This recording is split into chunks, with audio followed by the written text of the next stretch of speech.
Everybody to Sunday evening Theosophy class. I'm just going to start real quick by reading, because I realized that we don't read this one that much. We usually do the objects, but the declaration, really important, especially with like future and everything like that, to remember this stuff that differentiates us from the old TS and stuff like that. Hello, welcome. The policy of this lodge is independent devotion to the cause of Theosophy. Without professing attachment to any Theosophical organization, it is loyal to the great founders of the Theosophical movement, but does not concern itself with dissensions or differences of individual opinion. The work it has on hand and the end it keeps in view are too absorbing and too lofty to leave it to the time or inclination to take part in side issues. That work and that end is the dissemination of the fundamental principles of the philosophy of Theosophy and the exemplification in practice of those principles through a truer realization of the self, a profound conviction of universal brotherhood. It holds that the unassailable basis for union among Theosophists, wherever, however situated, is similarity of aim, purpose, and teaching, and therefore has neither constitution, bylaws, nor officers, the sole bond between the associates being that basis. And it aims to disseminate the ideas among Theosophists in the furtherance of unity. It regards as Theosophists all who are engaged in the true service of humanity without distinction of race, creed, sex, condition, or organization, and it welcomes to its association all those who are in accord with its declared purposes and who desire to fit themselves by study and otherwise to be the better able to help and teach others. The true Theosophist belongs to no cult or sect, yet belongs to each and all. Yeah, it's just really important too, because it always, the universal brotherhood thing is always first and foremost, and it's also the toughest one, so. And anyway, so we're going to continue with the culture of concentration. Always possible. This one is a big video. That's it. And that one they have. Another one is connected with something more subtle. And that one is connected with another one. My goal is connected with a thing, at least with the second, but my real goal is connected with the third one. That is the principal one. They give you, everybody, I think so, understand this one about the sleep dash walker. The person who have that one, they know when is object. They don't bump into it. No. Around like they can see. Yes, and the eyes, they are closed. So they give you an idea. For example, I don't know for everybody, but for me, they give you some idea again. That is only the vehicle. In that moment when we are asleep, thank God that the natural, I don't feel it. I don't the external body don't feel it when I'm asleep. Right. You don't realize when you. No, not the external, but the internal. Yes, because they don't act together in that external way. I don't know if I explained that. Yeah. So in that moment. And also they give you some idea when is the adept, they can separate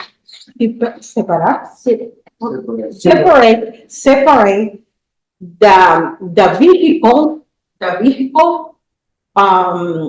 for, how can I say that? Oh, Maria Tania.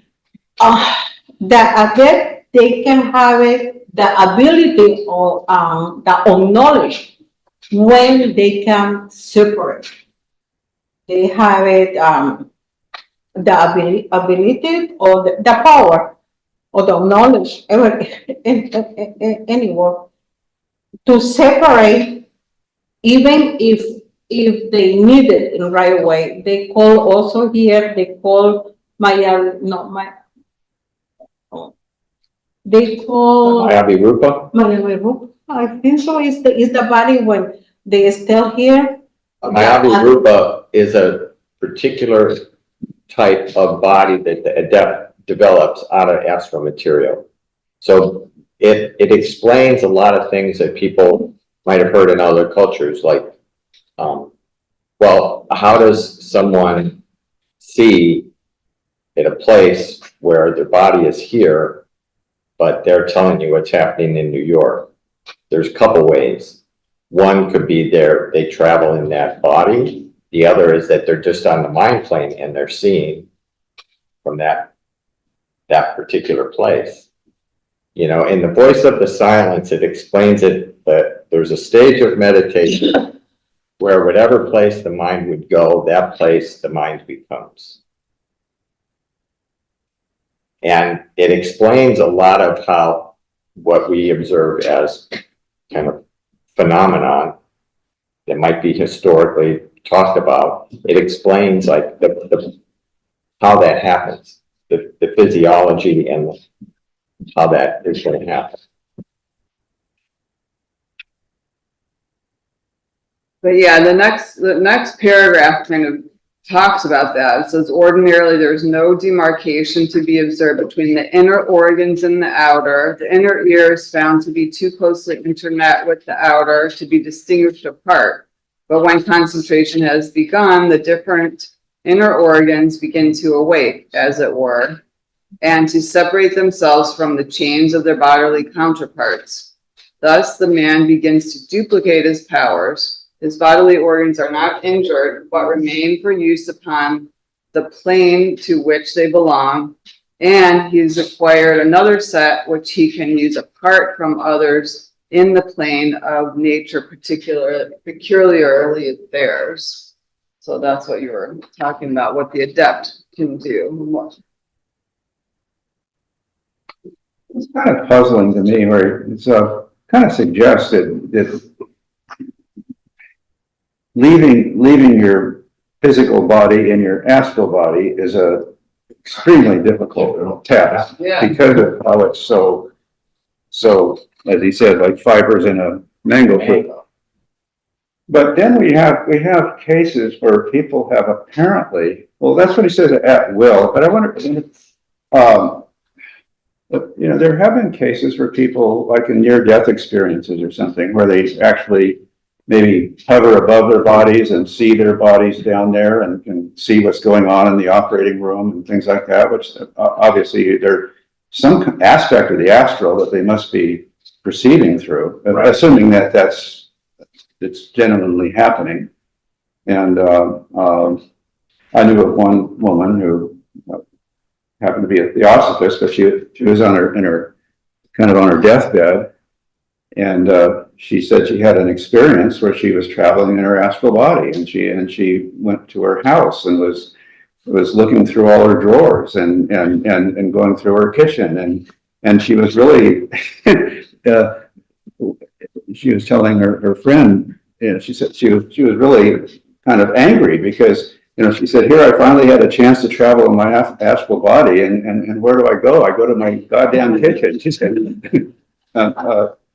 But how do you reconcile what he says here with what apparently there's been some people sometimes experience, but apparently is astral travel? Yeah, and other things where people had something like that where they were either in a bad accident or almost going to have an accident, and they jumped out of their body. Yeah. That's that, you know, they were so frightened they jumped out of their skin. Yeah. Is a, you know, like a folk thing, people describe something. Mm-hmm. So obviously there must be, like, if someone's on their deathbed, that attachment is probably dwindling. Yeah. And so it loosens the bonds where this is possible.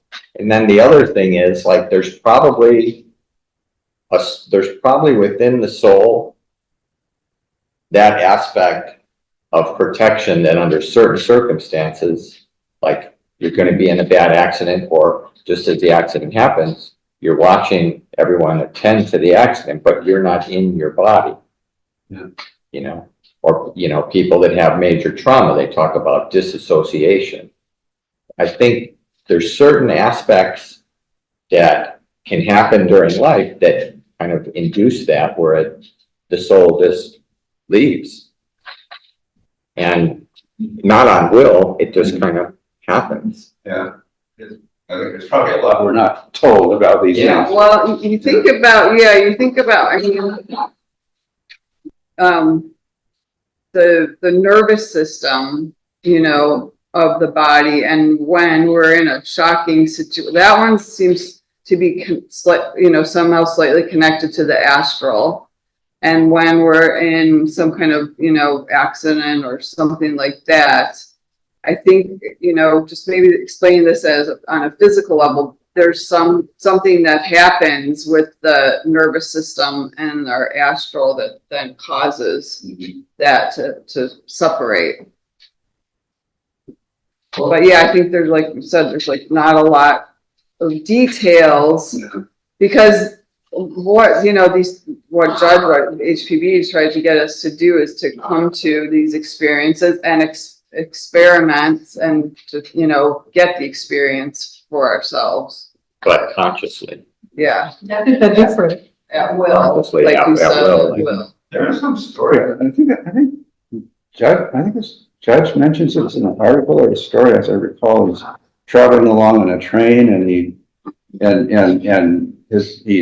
sees something outside the window that he's kind of intrigues him, and he kind of travels there mentally, and then suddenly he realizes the train is going on without him, and he has to suddenly get back into his body before it's too late. Yeah. But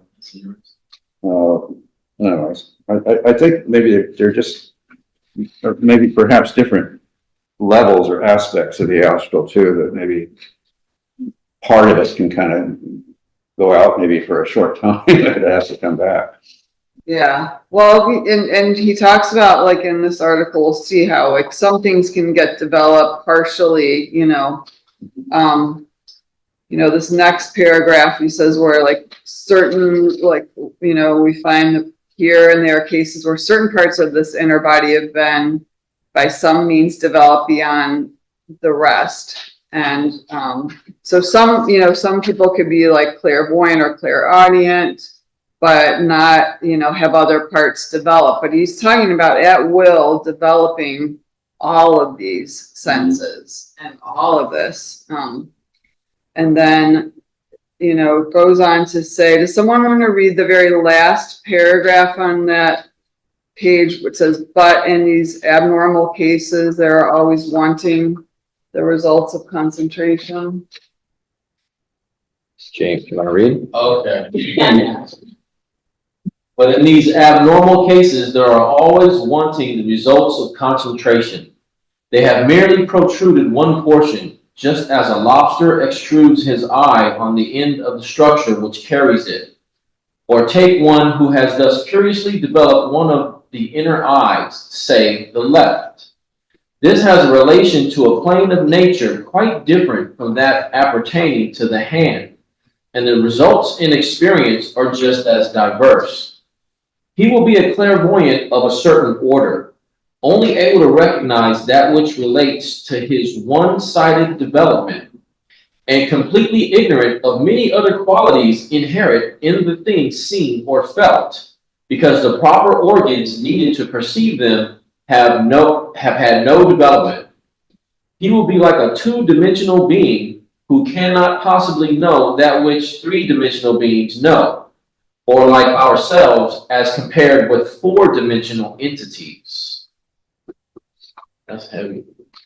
Yeah, that was interesting to me because I didn't really like think about one, you know, I mean, one part of us being different on these planes of inner, you know, sight than the other, or from one side to the other, but it makes it, you know, when I read it, it makes sense. I mean, why do we have, we have two different sides for one reason, and they would have different, qualities. I mean, it makes sense. That's why in like, certain yogas and a lot of meditations and sutras, stuff like that, different hands mean different things. And it's very important to, just like some teachers are really, really specific about the right hand being on top and the bottom of your feet never facing anyone. And, seeing things like that and definitely have a relation. Been around for thousands of years. Okay, let's continue. Yeah, Oh, yeah, sorry. something that came up right now, with this example of, developing certain parts and not others. It's just like, if you are exercising, but you only exercise one hand or one leg, or like what are they called, the bicyclists?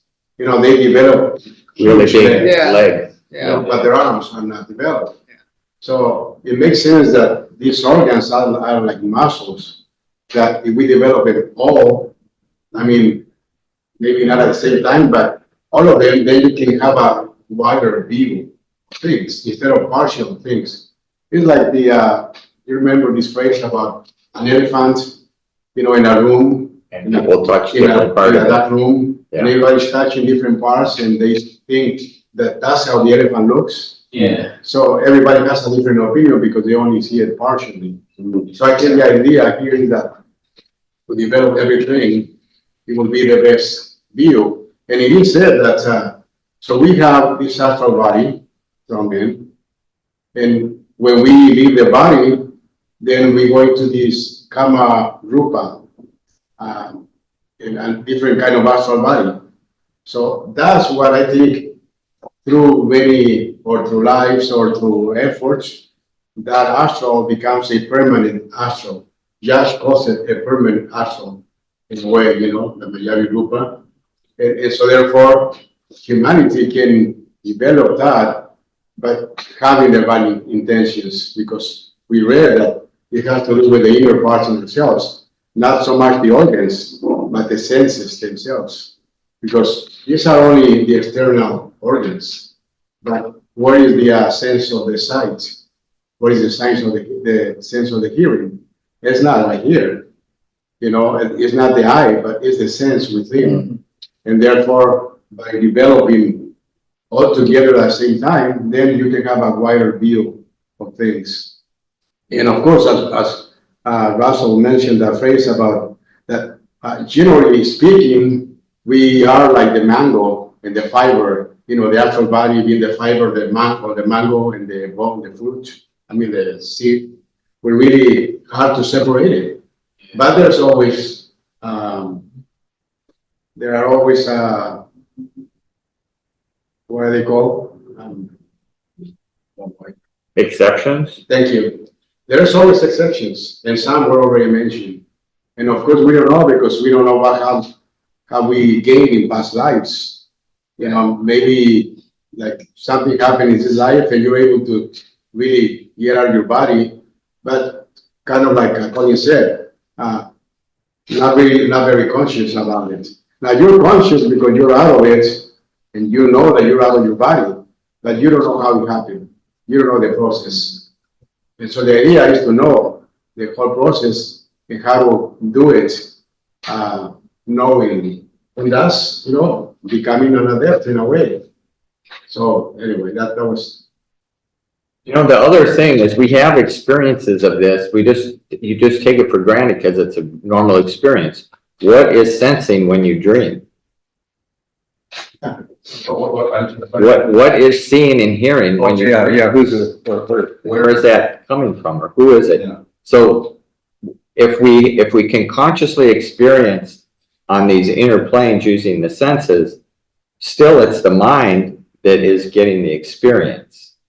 And so all these senses distill into the mind for us to make discernment or a particular kind of judgment.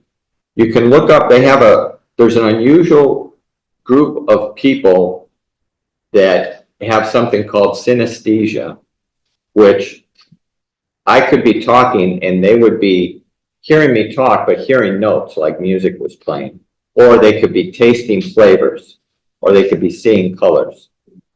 And it's a very peculiar phenomenon, but there's enough people that have it that they've, made documentaries about it. And science really doesn't have a way to explain it. It's a curiosity, but this explains it, and it explains, in some of the writings, HPB talks about people being able to hold a sealed letter to their stomach or to their head and tell you what is inside. Obviously, they're not reading through the envelope, but somehow their mind is picking up what is on the letter inside. And so I think, he's giving us a very practical, explanation as to why we need to develop them, but we also have enough anecdotal stories that we know these senses exist. It's just, how do you consciously use them the same way we use hearing and touching? If you couldn't sense heat, you'd be damaging your body all the time. Just that basic ability to feel heat before you even touch something. And so I think in the same way, he's talking about we're going to be going into worlds we don't have any experience. So you need to develop these senses so that when you're experiencing them and you can avoid some of these dangers.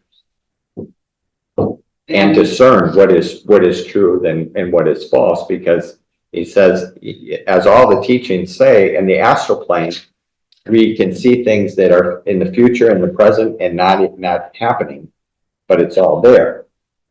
So how do you distinguish what is someone's thought and what is someone's action? And what is truth or what is something being masqueraded as what it's presenting itself in an astral picture, but the being behind that is not that we're seeing. That's when she was talking about seances and things like that. Yeah. And that's the importance of these senses. And the importance of developing them by will, because as she, talks about clairvoyance or mediums, that they're passively doing this. And that's dangerous. Let's continue on.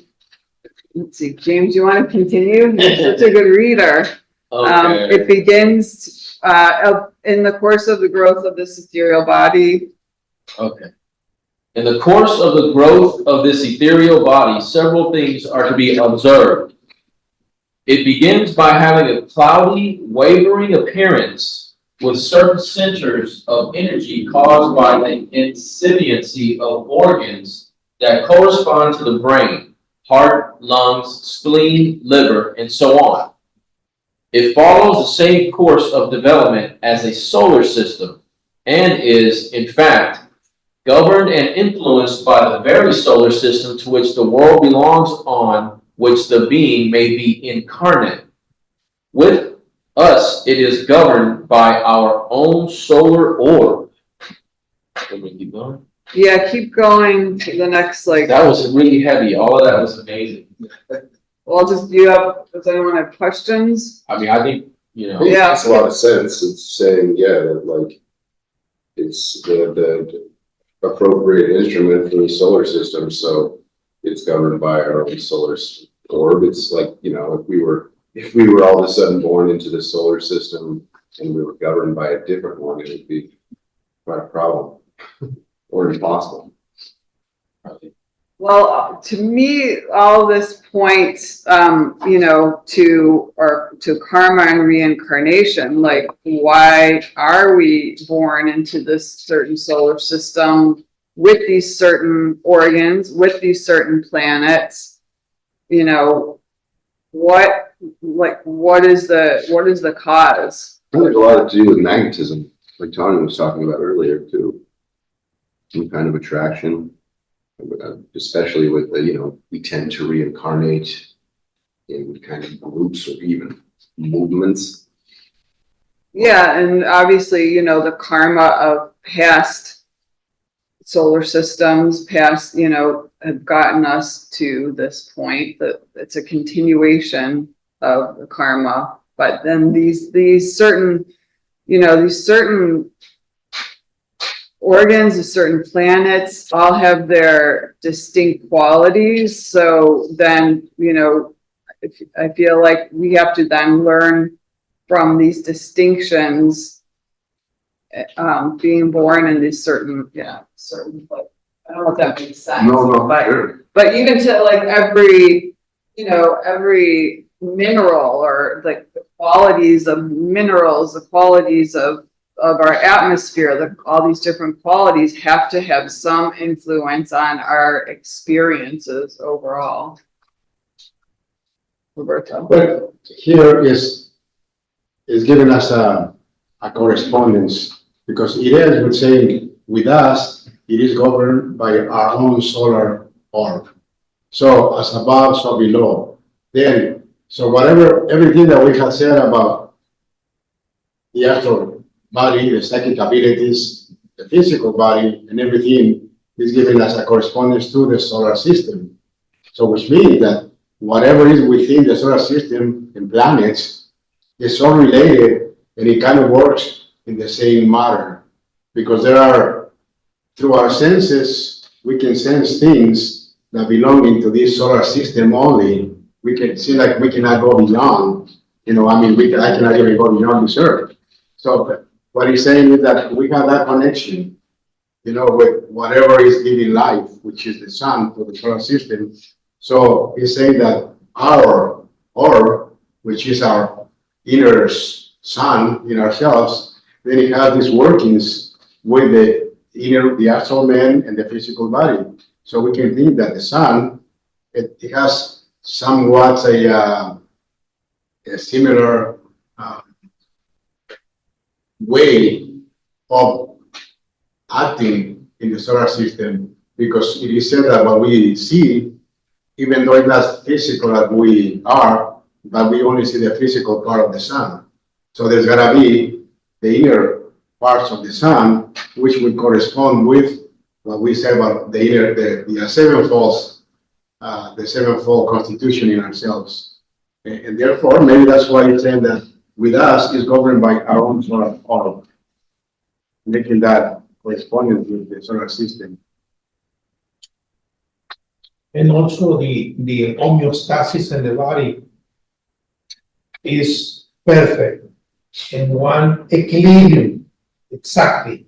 He's saying, as he says, what is the up is above.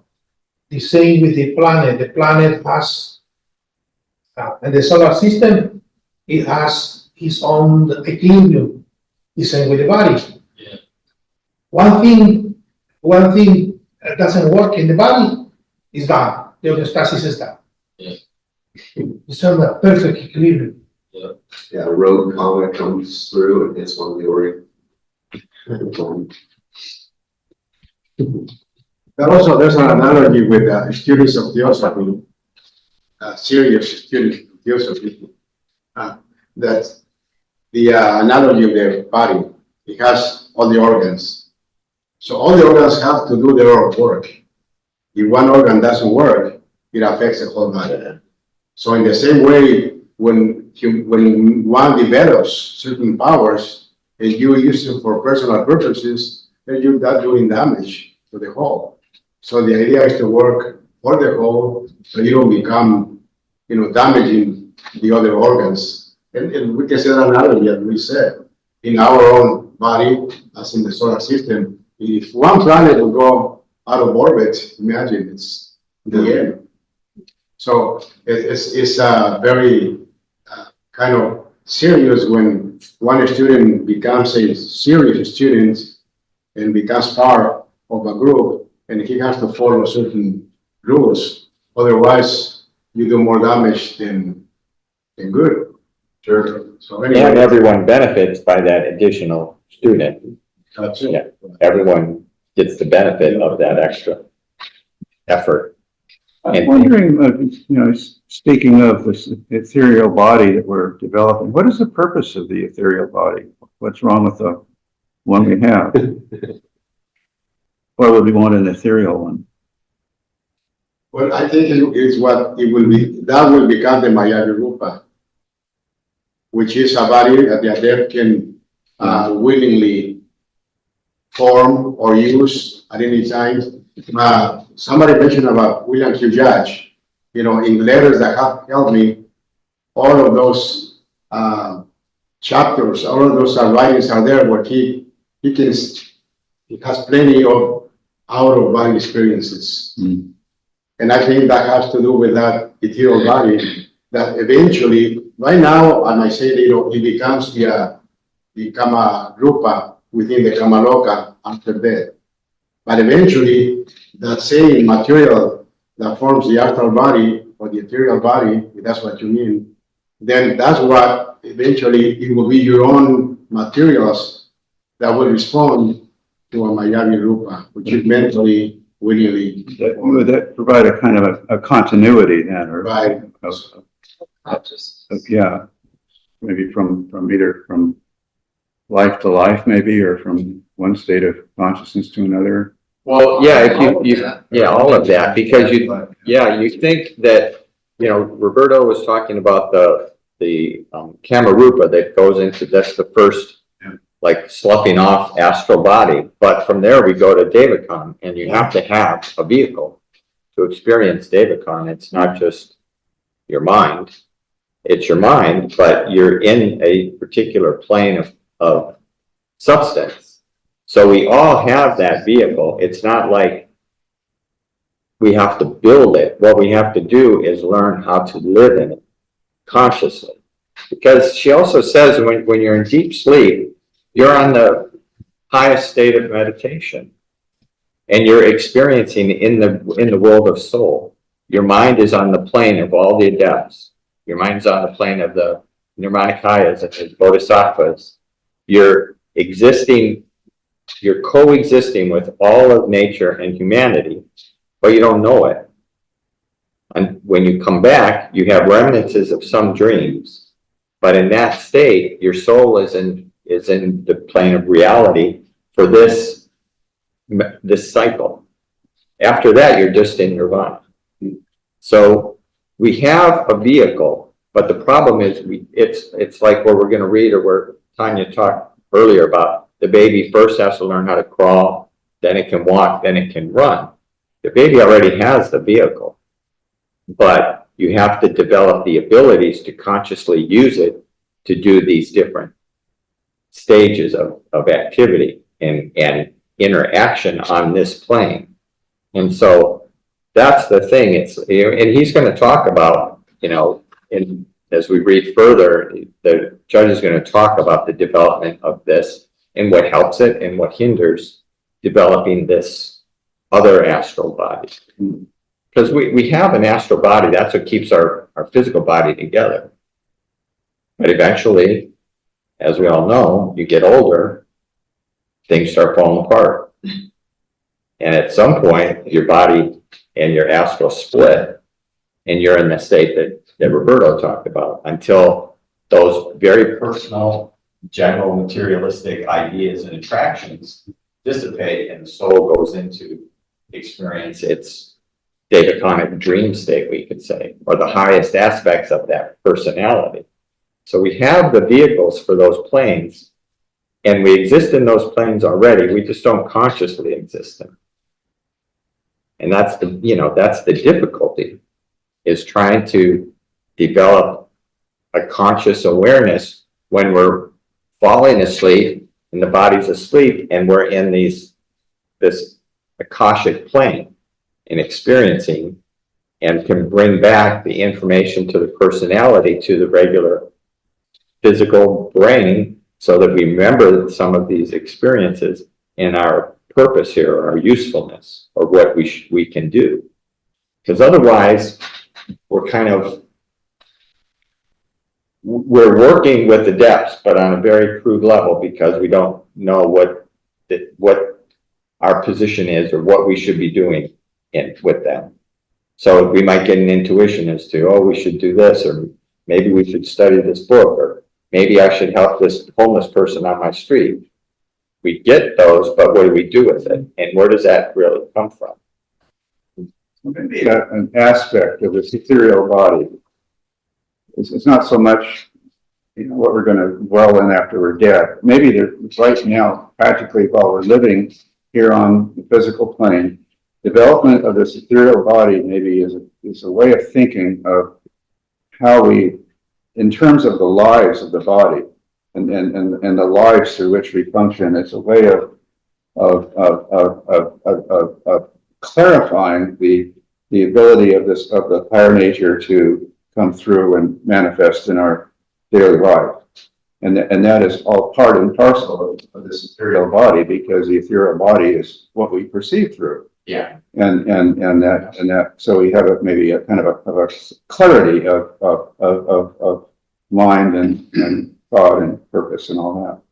Yeah, I think that's a good point, because also we learn in Theosophy that, through that purification, and developing this, we're also, ultimately we're influencing what you call, HP calls the little lives within us. So all these cells, all these different little, bits of the physical, we influence them. So we're not partially, but we're completely responsible to help their evolution as well. So by doing this, we're helping the evolution of all the little lives. That's a responsibility that we have. In the ocean of Theosophy, Judge speaks of these lives, and also in answers to the ocean, where when we leave the body and everything that disintegrates, it just doesn't just disappear into nothing. Every particle goes into their corresponding kingdoms of nature, and then we have the skandhas, which wait for us for the next incarnation. So the idea is that we are in a way feeding all these lives so much, not only like the physical that you mentioned, and also the astral lives. So therefore, every time we come back, we're going to encounter, because by the law of attraction, we're going to be attracting as a new body all of those lives.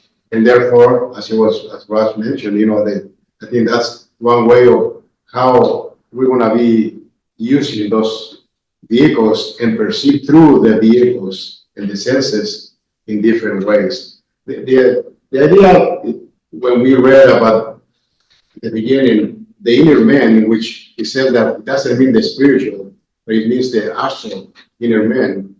It's a very wide field when we say astral, because we have an astral body that develops as we live. It's called Linga Sharira, which at the moment of death, it goes with it. But there's another aspect, and the other aspect is the Kama Rupa, as another astral body. Then we go back to the beginnings of the form of our bodies, then it's called Chaya, which the solar trees projected their own bodies, and then this astral body that is ourselves, we gather materials from the outer parts, and becomes, the first, the second base, the third base, and then the lighting up of manas. You heard of that? The lighting up of manas. So it becomes then now the thinking principle in ourselves. We have all these aspects of the astral world, and therefore, when we say the astral body, it's kind of like limiting one aspect. Not that anybody is doing that, but it's a very broad aspect when we say astral things, because there are many different, at least 49, 7 times 7, 49 aspects of these astral forms. And therefore, we so far as we can say that we spoke of the astral body that we develop when we are born, but then it's the model for the physical too. But then, he mentioned there's some kind of body to one Devachan. So maybe we mentioned 4 or 5 different aspects of that same astral body. The Mayavi Rupa, another astral body. Mental astral body. And therefore, that's really, when you go into deeper aspect of astral, there's many different aspects. We can say that we can use the sevenfold constitution for the astral.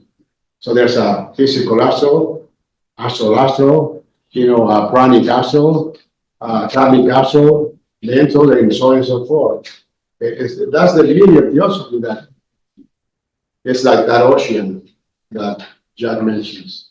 You want to just wet your feet on the shore, or you want to really go deep into it. It's really up to Adding to that, what I see is that it's a settled body, and there's less settled, and very settled. It's almost, for instance, the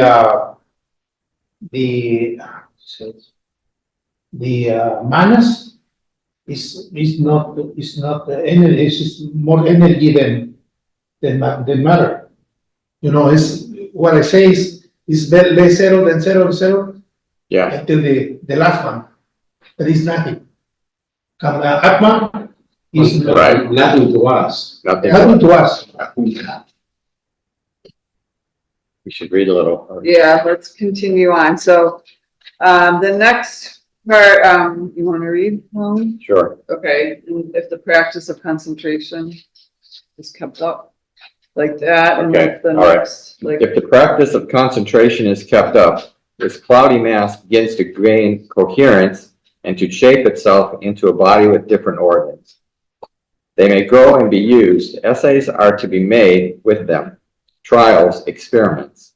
In fact, just as a child must creep before it can walk, it must learn walking before it can run, so this ethereal man must do the same. But as a child can see and hear much farther than it can creep or walk, so this being usually begins to see and hear before it can leave the vicinity of the body or any lengthy journey. Certain hindrances then begin to manifest themselves, which when properly understood by us, will give us good substantial reasons for practicing of the several virtues enjoined in the holy books and naturally included under the term of universal brotherhood. that paragraph, I think it's really important. But you can continue. One is that sometimes it is seen that this nebulous forming body is violently shaken or pulled apart or burst into fragments that at once have a tendency to fly back into the body and take on the same entanglement as we spoke of at first. This is caused by anger, and this is why the sages all dwell upon the need of calmness. When the student allows anger to arise, the influence of it is at once felt by the ethereal body and manifests itself in an uncontrollable trembling, which begins at the center and violently pulls apart the hitherto coherent particles. If allowed to go on, it will disintegrate the whole mass, which will then reassume its natural place in the body. The effect following this is that a long time has to elapse before the ethereal body can again be created. Each time this happens, the result is the same, nor does it make any difference what the cause for the anger may be. There is no such thing as having what is called righteous anger in this study and escaping these inevitable consequences. Whether your rights have been unjustly and flagrantly invaded or not does not matter. The anger is a force that will work itself out in its appointed way. Therefore, anger must be strictly avoided, and it cannot be avoided unless charity and love, absolute toleration, are cultivated. not very easy. Yeah. It's a breeze, yeah. So it's a lot easier to break the particles of this body with anger. And we can see why, anger is really, when somebody really struggles, they can even become sick. Right. You turn red, or I turn red, it's like, it's that bad. We can see it physically, how bad it is for that. Anyway, No, yeah, I think I mean, this is somewhere in the paragraph before and this one. That's why it's struck me. This is cultivating the virtues, we talked a few weeks ago on spiritual ethics about the paramitas, and she mentions it here, charity, harmony in word and act, patience. That was amazing. Can I just say that was amazing? Okay, that Oh, it's happening right when you're talking about anger and anger arising, and it's making me angry. Oh, I think he was happy. tooting along. Sorry, I didn't mean to interrupt. It makes us angry. You're being tested already. Yes, Well, it see, was, yeah. that's the test. Look, yeah. I'm sorry I failed. I'll try better next It's time. always a reminder too, of just important things, I mean, especially things that are just delicate and require such focus. It's a lot easier to ruin than it is to cultivate. Like just anger will automatically just wow, so much progress, so much even stability you thought you might have. Yeah, it's very, it's very telling, like how it says, like how it will affect this ethereal body. I mean, we can feel the physical effects of anger and, even like Roberto said, get sick, but this is like such a hindrance and such a, just a horrific effect on the ethereal body that will, just keep stunting us. One neuroscientist says that when we have anger, we produce noradrenaline. And they say that one drop of noradrenaline can dissolve a piece of metal. Oh, adrenaline. You're right, yeah. I think I heard about this. It's very powerful and destroy us. Most of the cancers and sickness that we produce in the body, it produces by the noradrenaline. How do you say noradrenaline? Non-adrenaline? Nora, I know this. yeah. It's pretty destructive force, and it can arise sometimes. we can get triggered by something. We might think we're not prone to anger until we're triggered in the right way. I mean, a lot of times, Come erupting out, and so. a lot of times we don't even know we're angry until it subsides, and sometimes you feel like you're maybe energized or something, and you're like, oh. Yes, but before that paragraph, that's what you're talking about, a small one, they say, we have to understand very well, about, because after that one, okay, continue. They say, we have to understand that term for universal brotherhood. That's take my attention, because after that one, they say what is to be angry, what produces us. Okay. In the end, because I don't know if we're going to continue next week, but they say we have to control. They say here, okay. Hold on. They say about we have to control the vanity, ¿cómo se pronuncia vanidad? Vanity. Vanity, but because it's also part of the angry. So I didn't know that one is combined. The vanity and the angry, they have the same power, but the power opposite of the universal brotherhood. So all the detail they say in the next paragraph is opposite the brotherhood. Well, So- vanity too, I think you could say is like coveting, coveting something that someone else has. Well, I guess that's a little bit, It's really trying to set yourself up higher than other people. yeah. Vanity is It's like, You know, self-righteous, right? it's self-righteous, and it's also just, you think you're better than other people. Yeah, it's one of my favorite scriptures. It's Ecclesiastes. The vanity of vanity, says the preacher, Vanity of vanities, all is vanity. What does a man gain by all the toll at which he tolls under the sun? A generation goes and a generation comes, but the earth remains forever. Mhm. Love that. So yeah, then, we can continue. I mean, anger is as it says, like the one that is absolutely, we like cannot have any anger. That means I have to stop working where I work. I'm quitting that job, I'm never going back there. I'm gonna get a loincloth and I'm going to a cave. Well, that's not, yeah, no, that we have to enjoy the tests. I mean, if you go to the cave, you're not gonna maybe get the tests that you need. So, yeah, the idea is to pursue this with whatever karma we're born into, like what we've been talking to, we're born for these certain reasons to, learn our lessons and overcome these things in this life.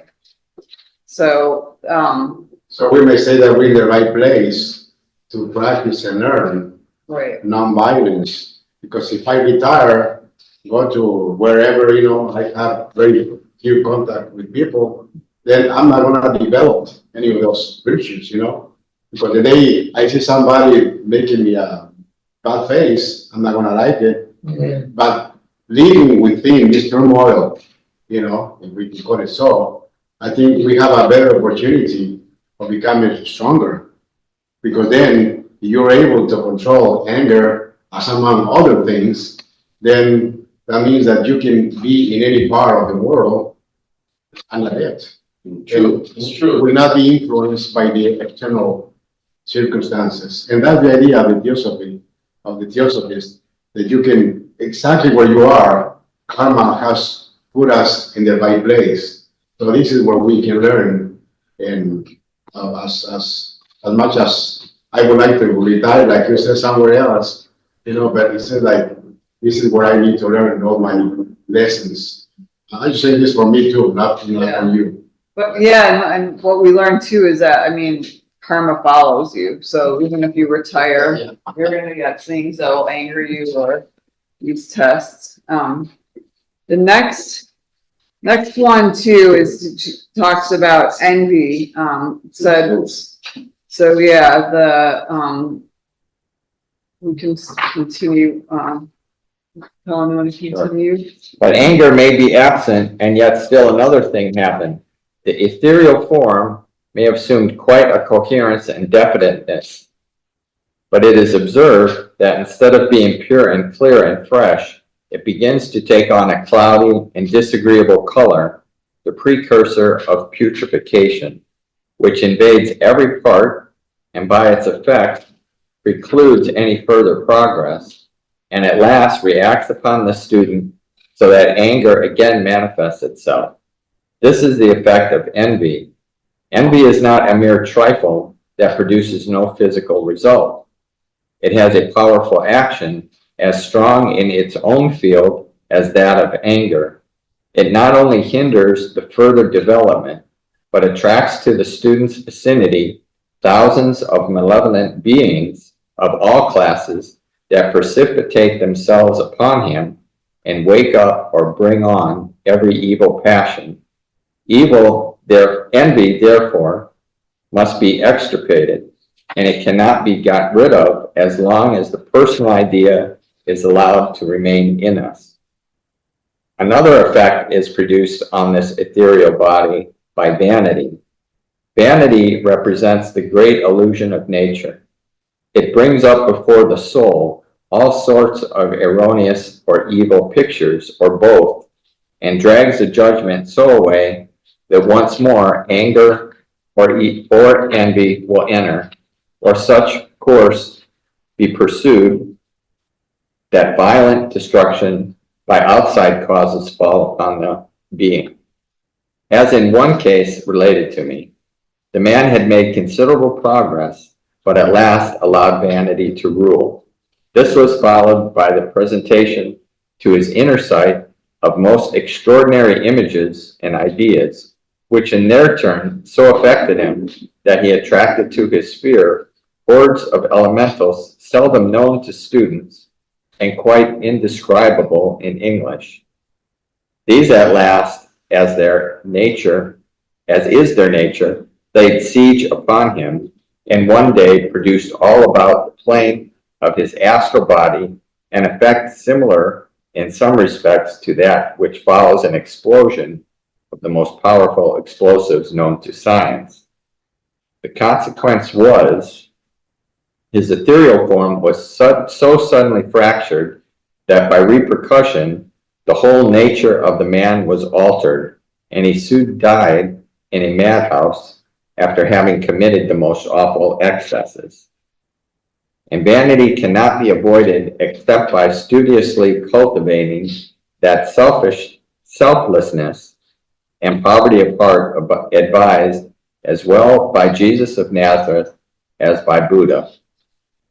Another hindrance is fear. This is not, however, the worst of all, and is one that will disappear by means of knowledge. For fear is always the son of ignorance. Its effect on the ethereal form is to shrivel it up, or coagulate and contract it. But as knowledge increases, that contraction abates, permitting the person to expand. Fear is the same thing as frigidity on the earth, and always proceeds by the process of freezing. And my next subject will be further developed. So, yeah, If we could, see parallels in this to the certain forms of insanity, I think of paranoia and manic depressive, bipolar issues, or kind of, well, a lot of it is just, you're just, self-absorbed, self-obsessed. Yeah. And it just becomes extreme and leads to this kind of utter insanity that we sometimes see in people. There's one of the things they talk to you a lot about in mental health, like recovery and things like that. They talk about how it's something psychologically that you simply don't realize until someone tells you, is that your suffering has become the most precious thing to you in your life. Yeah, they Like claim to your anger, your envy, your avarice. Yeah, these are these things you've made precious, and that's what you're cultivating. Yeah. And you don't even know until it's simply, sometimes all it is just, someone to shine a light on it.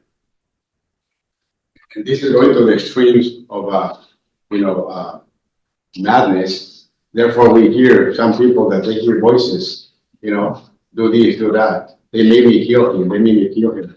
So, but the idea is that obviously this goes to the extreme. But here, this is the first time I see this, when it says, vanity cannot be avoided except by studiously cultivating that selflessness and poverty of heart. Poverty of heart? Yeah. Meekness, humility. yeah, Okay. humility. Okay, but it sounded to me like the opposite. He's not saying to become heartless. Poverty of heart, it means the lack of acquisitiveness, I would say. Yeah. So that's, the whole point here is that we need to get over our ego-centeredness. Ultimately, it's just our moral growth is a matter of, is one of overcoming our selfishness and our egotism and our sense that we are our personalities. I think it's interesting how he describes how various characteristics have what their effect is on this ethereal body. So in very short paragraphs, he's explaining from his experience what he sees. And that's when they say, to every adept, and a person is an open book. They can tell your character without talking to you, because you manifest these qualities in the inner being that you are. So even though someone might present themselves as a really tough person or something, they might really be at heart a good person, and the opposite. someone that's trying to present themselves as a philanthropist, they might find out that, you know, no, you're Dale Carnegie in your nature. And so that's the thing, that these planes are visible to someone with these inner senses developed.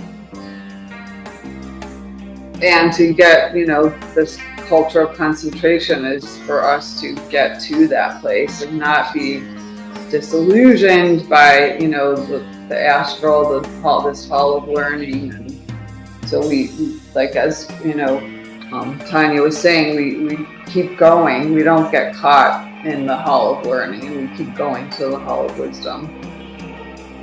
There's one other, another article that's similar to this. It was one of HPB article, chelas and lay chelas, and just one of the things that she lists just some of the qualifications expected of a chela, and so they're pretty. It's pretty.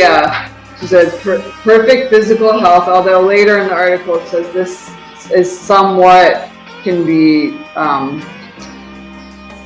not overlooked, some relaxed a little bit, but then absolute mental and physical purity, unselfishness of purpose, universal charity, pity for all animate beings, truthfulness and unswerving faith in the law of karma, independent of any power in nature that could interfere, a law whose course is not to be obstructed by any agency, not to be caused to deviate by prayer or proprietary exoteric ceremonies, a courage undaunted in every emergency, even by peril to life, an intuitional perception of one's being the vehicle of the manifested Avalokiteshvara or divine Atma spirit, and in calm indifference for, but just appreciation of everything that constitutes the objective and transitory world in its relation with and to the invisible regions. So those are just 7 of the qualifications to become a chela or a student. What was that article? Sounds simple enough. So yeah. What was the article called? That one's in HPV Articles Volume 1, chelas and lay chelas. I think that'll be good to combine both some book of with HPV and the other one with Where they correlate, Yeah. Cool. Okay. One of the one that I suggest is Aphorisms of Karma. It's very good. Oh, yeah. we did We that. did that one. You did? Yeah, that was the week you weren't here. Oh, okay. We did I those think, 2, yeah.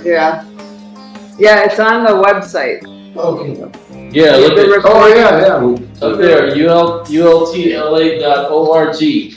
Yeah, he has all the recordings on the website. When I moved here, I am I was at a convention with the Yeah. AA That's what I figured, yeah. this week. I think, Were there any participants online today? No. No one showed up. I have some business cards if anybody's interested. Some You do? Okay, sure. It might be helpful. I'm gonna end the recording. Yeah. Right. Thank you.